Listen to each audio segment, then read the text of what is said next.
NATO പോർവിമാനങ്ങൾ ആകാശത്തേക്ക്. Russian വിമാനം വെടിവെച്ചിടാൻ ഉത്തരവ്.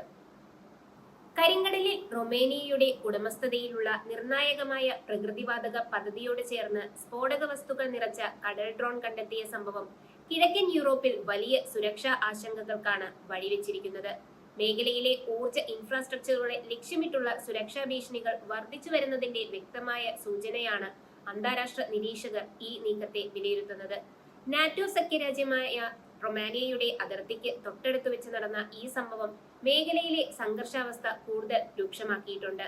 റൊമേനിയയുടെ തന്ത്രപ്രധാനമായ നെപ്റ്റ്യൂൺ ഡീപ് ഓഫ്ഷോർ ഗ്യാസ് പദ്ധതിക്ക് കേവലം ഏതാനും 100 മീറ്ററുകൾ മാത്രം അകലെയാണ് സ്ഫോടക വസ്തുക്കൾ വഹിച്ചിരുന്ന സമുദ്ര ഡ്രോൺ കണ്ടെത്തിയത്.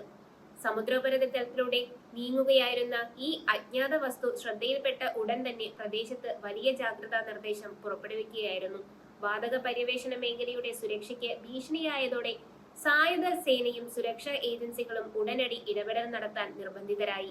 പ്രതിസന്ധി രൂക്ഷമായതോടെ റൊമാനിയൻ വ്യോമസേനയുടെ 2 F-16 യുദ്ധവിമാനങ്ങൾ അടിയന്തരമായി ആകാശത്തേക്ക് കുതിച്ചുയർന്നു. സ്ഥിതിഗതികൾ വിലയിരുത്തിയ ശേഷം സംശയകരമായ സാഹചര്യത്തിൽ കണ്ടെത്തിയ സമുദ്ര ഡ്രോണിനെ F-16 വിമാനം വെടിവെച്ച് തകർക്കുകയായിരുന്നു. കൂടുതൽ അപകടങ്ങൾ ഒഴിവാക്കുന്നതിനായി വളരെ വേഗത്തിലാണ് റൊമേനിയൻ പ്രതിരോധ സേന ഈ സൈനിക നടപടി പൂർത്തിയാക്കിയത്.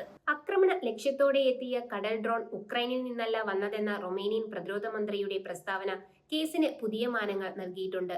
അതിർത്തി പ്രദേശങ്ങളിൽ യുദ്ധം കൊടുമ്പിരി കൊള്ളുമ്പോൾ ഈ നീക്കത്തിന് പിന്നിൽ മറ്റ് ലക്ഷ്യങ്ങളുണ്ടെന്ന സംശയം ഇതോടെ ബലപ്പെട്ടു. അയൽരാജ്യമായ ഉക്രൈന്റെ ഭാഗത്തു നിന്നല്ല ഈ സുരക്ഷാ ലംഘനം ഉണ്ടായതെന്ന് ഔദ്യോഗികമായി സ്ഥിരീകരിക്കപ്പെട്ടത് റഷ്യയിലേക്ക് വിരൽ ചൂണ്ടുന്നതായിരുന്നു. റൊമേനിയൻ പ്രസിഡന്റ് നിക്കൂഷോ ഡാൻ ഈ സംഭവത്തിൽ കടുത്ത പ്രതിഷേധവുമായി രംഗത്തെത്തി. റഷ്യയുടെ ഭാഗത്തുനിന്ന് തുടർച്ചയായി ഉണ്ടാകുന്ന നിരുത്തരവാദിത്തപരമായ പെരുമാറ്റങ്ങളും പ്രകോപനങ്ങളുമാണ് ഇത്തരം സംഭവങ്ങൾക്ക് പിന്നിലെന്ന് അദ്ദേഹം പരസ്യമായി ആരോപിച്ചു. മേഖലയിലെ സമാധാന അന്തരീക്ഷം തകർക്കാനും തന്ത്രപ്രധാനമായ ഊർജ പദ്ധതികളെ ഭയപ്പെടുത്താനുമാണ് റഷ്യ ശ്രമിക്കുന്നതെന്ന് അദ്ദേഹം കൂട്ടിച്ചേർത്തു. റഷ്യ ഉക്രൈൻ യുദ്ധം ഉക്രൈന്റെ ഭൂമിശാസ്ത്രപരമായ അതിർത്തികൾ കടന്ന് അയൽരാജ്യങ്ങളിലേക്ക് പടരുന്നതിന്റെ ഉദാഹരണമാണ് കരിങ്കടലിലെ ഈ സമീപകാല സംഭവം. നാറ്റോയുടെ കിഴക്കൻ അതിർത്തികളിൽ സമീപകാലത്തായി ഡ്രോൺ ലംഘനങ്ങളും അവശിഷ്ടങ്ങൾ പതിക്കുന്ന സംഭവങ്ങളും വർദ്ധിച്ചു വരുന്നത് സഖ്യരാജ്യങ്ങളെ വലിയ ഭീതിയിൽ ആശങ്കപ്പെടുത്തുന്നുണ്ട്. റൊമേനിയൻ വ്യോമാതിർത്തിക്ക് സമീപമുള്ള സൈനിക നീക്കങ്ങൾ നിരന്തരം നിരീക്ഷിക്കപ്പെടുകയാണ്. യൂറോപ്പിന്റെ ഊർജ സ്വയം പര്യാപ്തതയിൽ വളരെ നിർണായകമായ പങ്കുവഹിക്കുന്ന ഒന്നാണ് കരിങ്കടലിലെ നെപ്റ്റ്യൂൺ ഡീപ് പ്രകൃതിവാതക പദ്ധതി. റഷ്യൻ വാതക ആശ്രയത്വം കുറയ്ക്കാൻ യൂറോപ്യൻ യൂണിയൻ ശ്രമിക്കുന്ന ഈ ഘട്ടത്തിൽ ഇത്തരം പദ്ധതികൾക്ക് നേരെ ഉണ്ടാകുന്ന ഭീഷണികൾ സാമ്പത്തികവും തന്ത്രപരവുമായ തലങ്ങളിൽ വലിയ ആഘാതമുണ്ടാക്കും. അതുകൊണ്ട് തന്നെ പദ്ധതിയുടെ സുരക്ഷ ഉറപ്പാക്കുന്നത് റൊമേനിയയ്ക്ക് മാത്രമല്ല മുഴുവൻ യൂറോപ്പിനും അത്യന്താപേക്ഷിതമാണ്. കരിങ്കടൽ മേഖലയിലെ തന്ത്രപ്രധാനമായ റൂട്ടുകളിൽ സമുദ്ര ഡ്രോണുകളുടെ സാന്നിധ്യം വർദ്ധിക്കുന്നത് അന്താരാഷ്ട്ര കപ്പൽ ഗതാഗതത്തിനും ഭീഷണിയാകുന്നുണ്ട്.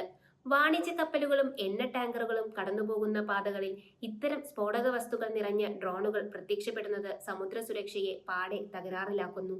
മേഖലയിലൂടെയുള്ള ചരക്ക് നീക്കത്തെ ഇത് പ്രതികൂലമായി ബാധിക്കാൻ സാധ്യത ഏറെയാണ്. ഈ സംഭവത്തിന്റെ പശ്ചാത്തലത്തിൽ നാറ്റോ തങ്ങളുടെ കിഴക്കൻ മേഖലയിലെ പെട്രോളിംഗും നിരീക്ഷണവും കൂടുതൽ ശക്തമാക്കിയിട്ടുണ്ട്. റൊമേനിയൻ അതിർത്തികളിലും കറുത്ത കടലിലും യുദ്ധവിമാനങ്ങളുടെയും നാവികസേനയുടെയും സാന്നിധ്യം വർദ്ധിപ്പിക്കാൻ നാറ്റോ തീരുമാനിച്ചു. മേഖലയിലെ അനാവശ്യമായ സൈനിക ലംഘനങ്ങൾ ഉണ്ടായാൽ കടുത്ത തിരിച്ചടി നൽകുമെന്ന മുന്നറിയിപ്പും നാറ്റോ നൽകുന്നുണ്ട്. കരിങ്കടൽ കേന്ദ്രീകരിച്ച് റഷ്യ നടത്താൻ സാധ്യതയുള്ള സൈനിക തന്ത്രങ്ങളുടെ ഭാഗമായാണോ ഈ ഡ്രോൺ അയച്ചതെന്ന കാര്യത്തിൽ വിശദമായ അന്വേഷണം നടക്കുകയാണ്.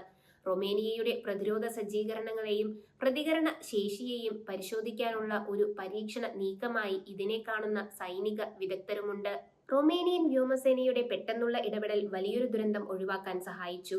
യുദ്ധം ദീർഘകാലമായി തുടരുന്ന സാഹചര്യത്തിൽ അബദ്ധവശാൽ സംഭവിക്കുന്ന അതിർത്തി ലംഘനങ്ങൾ പോലുമല്ല ഇതെന്ന് യൂറോപ്യൻ യൂണിയന്റെ വിലയിരുത്തൽ. റൊമേനിയൻ തീരത്ത് സ്ഫോടക വസ്തുക്കളുമായി ഡ്രോൺ എത്തിച്ചേർന്നത് ആസൂത്രിതമായ നീക്കത്തിന്റെ ഭാഗമാണെന്ന നിഗമനത്തിലാണ് റൊമേനിയൻ രഹസ്യാന്വേഷണ വിഭാഗവും.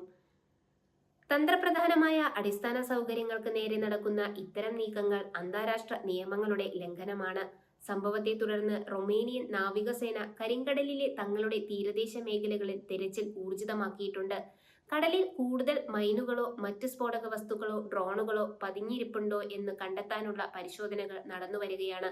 പ്രദേശവാസികളോടും മീൻപിടുത്ത തൊഴിലാളികളോടും സംശയകരമായ വസ്തുക്കൾ കണ്ടാൽ ഉടൻ അധികൃതരെ അറിയിക്കാൻ നിർദ്ദേശിച്ചിട്ടുണ്ട്. ഉക്രൈൻ യുദ്ധം കാരണം കരിങ്കടൽ ഇപ്പോൾ ലോകത്തിലെ ഏറ്റവും അപകടകരമായ സമുദ്രമേഖലകളിൽ ഒന്നായി മാറിയിരിക്കുകയാണ്. ഇരു രാജ്യങ്ങളും ഉപയോഗിക്കുന്ന ഡ്രോണുകളും മൈനുകളും സമുദ്രത്തിൽ ഒഴുകി നടക്കുന്നത് വൻ അപകട സാധ്യതയാണ് സൃഷ്ടിക്കുന്നത്.